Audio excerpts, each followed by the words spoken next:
धन्यवाद बौद्ध सम्मानित साहब। आपका सर। सभी को हमारी ओर से जय रविदास, आदरणीय डॉक्टर साहब। सर और सुन जो पा रहे हैं? जी, सभी को जय भीम, नमो बुद्धाय।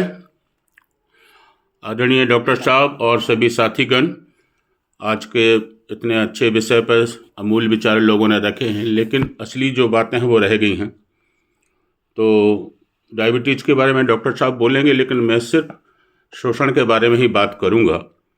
और शुरुआत होती है आपकी अनुच्छेद 23 से, जिसमें कि बलात् श्रम जो होता है वो कई रूप से होता है।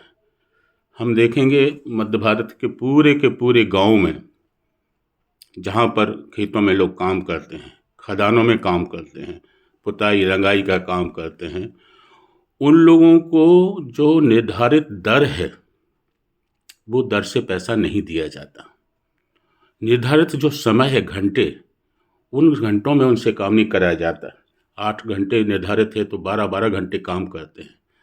यहाँ तक देखा जाता है कि अगर गांव देहात की महिलाएं काम करने जाएंगी तो उनको 2-5 रुपये कम दिए जाते हैं। पूरी तरह से एक साथी दुर्गेश जी ने बोला था कि सब प्रावधान तो हैं, लेकिन प्रावधानों का उल्लंघन क्यों होता है, उल्लंघन क्यों होता है वो भी मैं बताऊंगा। तो ये जो शोषण की गति है या प्रारंभ है वो आदिकाल से है, ठीक है, लेकिन कालांतर में धीरे धीरे उसमें सुधार आ रहा है। सबसे पहले मैं बात करूंगा मानव अधिकार आयोग की, जो 1993 में आया और फिर 94 में लागू हुआ, और जिसमें हम लोगों को सारे अधिकार दिए गए, उसमें इस शोषण का भी है। फिर आया महिला अधिकार, फिर आया बाल अधिकार, जुवेनाइल जस्टिस एक्ट 1988, फिर 2004 में उसका संशोधन हुआ। मेरा रिसर्च था 1982 में, जब मैं एमए क्रिमिनोलॉजी से कर रहा था बाल श्रम के ऊपर। तो मैंने देखा ये बीड़ी बनाने वाले हैं, छोटे बच्चे हैं, पानी डालने वाले हैं, पान के बरीजे में काम करने वाले हैं, इन लोगों का कहीं किसी को कोई पता ही नहीं है कि नियम क्या है, वो पालन कैसे करना है और उसका न्याय कैसे मिलेगा। तो न्याय दिलाने के लिए हम लोगों को कटिबद्ध होना होगा। ये जो हमारी आज की क्लास है या जो रेगुलर क्लास चल रही है वो जागरूकता का फैलाने के लिए ही चल रही है। ये जो लोग पुताई करते हैं, लड़ाई का काम करते हैं या कहीं और काम करते हैं, इन लोगों को बहुत रोज रोज भोगना पड़ता है। पैसा हुआ था 10,000 फिक्स, वो दे रहा है 8,000। कलेक्टर रेट हर जगह निर्धारित हैं कि कौन से काम का कितना पैसा कहाँ मिलेगा, ये जानकारी सबको होना चाहिए। पहला जो निराकरण शोषण का कैसे हो, अनीता जी ने भी बताया कि हमारी अज्ञानता ही हमारा शोषण का कारण है। तो हम लोग जब तक कानून को नहीं पढ़ेंगे, नहीं सुनेंगे, तब तक हम उसका पालन नहीं कर पाएंगे, संरक्षण नहीं कर पाएंगे। तो अगर किसी व्यक्ति के विरुद्ध शारीरिक या मानसिक या आर्थिक या सामाजिक शोषण होता है तो उसको सबसे पहले अपने पास के वकील के पास जाना चाहिए कि साहब देखिए मेरे साथ ये करार तय हुआ था और मुझे इस तरीके से हक नहीं दिया जा रहा। अगर वकील साहब के पास फीस देने का पैसा नहीं है, आमतौर पर बहुत व्यस्त होते हैं वकील, तो किसी एनजीओ के पास जाओ। गैर सरकारी संगठन भी इसमें बहुत मदद करते हैं। निराकरण कैसे होगा मैं वो बता रहा हूँ, क्या क्या होता है वो बहुत लंबा विषय है।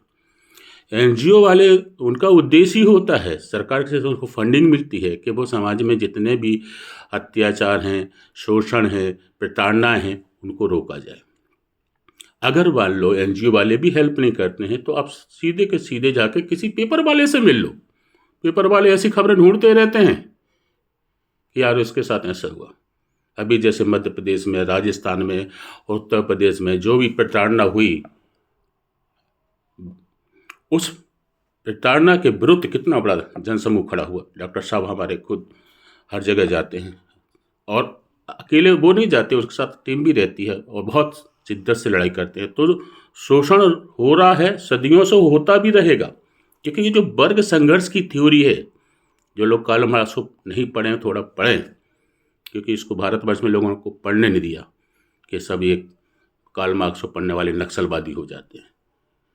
तो दो वर्ग हैं हिंदुस्तान में, एक वर्ग जिसे बोलते हैं शोषित वर्ग, सर्वहारा जिसे बोलते हैं, और दूसरा होता है बुर्जुआ जिसको बोलते हैं शोषण करता। ये सदियों से था, सदियों से ही रहेगा। पर जैसे जैसे कानून का, ज्ञान का, संविधान का पालन हो रहा है, ये कम हो रहा है। अब कहाँ कहाँ आपको देखना है, आप हॉस्टल में चले जाओ, आप जेलों में चले जाओ, छात्रावासों में चले जाओ, आपके स्कूल में बच्चों से कंडा अथवा रहे हैं, आंगन लिपवा रहे हैं, महिलाओं को लकड़ी ढलवा रहे हैं। ये सारे के सारे शोषण के उदाहरण हैं जो आपकी आंखों के सामने से हो रहे हैं। तो इनको रोकने का तीसरा तरीका है कि अगर आपका वकील नहीं सुन रहा है, एनजीओ नहीं सुन रहा है, पेपर वाला भी नहीं सुन रहा है, तो आप सीधे सीधे उस विभाग, जिस विभाग से संबंधित है, जैसे श्रम विभाग है, हर एक जिले में जिला उद्योग व्यापार केंद्र होता है और वो इसके संरक्षण के लिए करता है। महिलाओं के विरोध होता है, महिला बाल विकास होता है। बच्चों के विरोध होता है, वो विभाग उसकी बात सुनता है। उसके पीछे पूरी की पूरी सेल काम करती, पूरा सिस्टम करता है। हमारा अपना एनजीओ है, पिछले 15 साल से हम यही काम कर रहे हैं। तो हर दिन, हर पल, हर आदमी का हर जगह शोषण होता है, ध्यान में रख लो। डॉक्टर साहब हमारे सुन रहे हैं, इनकी जो क्षमताएं हैं शारीरिक और मानसिक, उन क्षमताओं के हिसाब से उनको उतना मतलब रिटर्न न मिलता हो, लेकिन उनको मानव सेवा करना करते हैं। वही चीज़ हमारे और सारे टीचर हैं, वो भी करते हैं। बात आ जाती है कि अब ये सारे लोग नहीं सुन रहे, तो फिर सीधे आप थाने जाओ, और थाने में जितने तथ्य हैं, सारी चीज़ें हैं, उनको भी ध्यान में रखो। कभी भी किसी को घर मकान पे देते हो या कहीं पर कहीं जाते हो, तो एग्रीमेंट करना भी बहुत ज़रूरी है। ये बहुत बेसिक चीज़ें हैं। संविधान में क्या लिखा है सब तोता जैसे पढ़ लिया और बोल दिए, प्रैक्टिकल क्या होता है ये समझने की ज़रूरत है। और जब तक आप वो नहीं समझोगे तब तक आपको न्याय नहीं मिलेगा। फिर बात आ जाती है, आपको सुन के बड़ी आश्चर्य होगा कि जेल में जो कैदी होते हैं ना, उन कैदियों को भी काम करने का पैसा मिलता है। 3 प्रकार का श्रम होता है, अकुशल, है ना, कुशल और अर्धकुशल। अकुशल वो होता है, गांव का आदमी आया, पढ़ा लिखा, कुछ नहीं जानता है, तो चल भाई जा बगीचे में पानी डाल दो, तो उसको अकुशल का पैसा मिलेगा, मान लो 50 रुपये। अर्धकुशल है कि भाई वो बगीचे के साथ माली का भी काम जानता है, तो उसको 75 रुपये मिलेगा प्रतिदिन। और अगर वो कुशल है, स्किल्ड लेबर है, तो उसको 100 रुपये रोज का। अलग अलग राज्यों में अलग अलग बंदी पारिश्रमिक दिया जाता है। ये वकील मैडम सुन रही हैं, ध्यान से सुने। और उन कैदियों का पारिश्रमिक का आधा पैसा क्षतिपूर्ति के नाते उस विक्टिम के घर भी दिया जाता है, पीड़ित पक्ष को।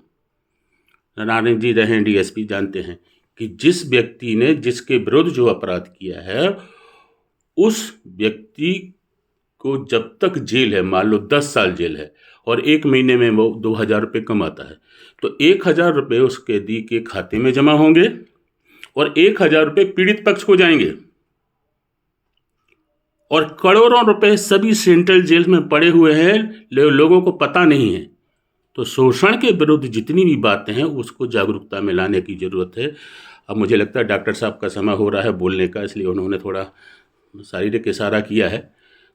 तो ऐसी स्थिति में 4 चीज़ों को ध्यान रखो। पहले ज्ञान हो कि कानून क्या है, शोषण कहाँ हो रहा है उस पर नज़र रखो, और किन एजेंसी उसको रोकने का काम कर रहा है उसका ज्ञान रखो।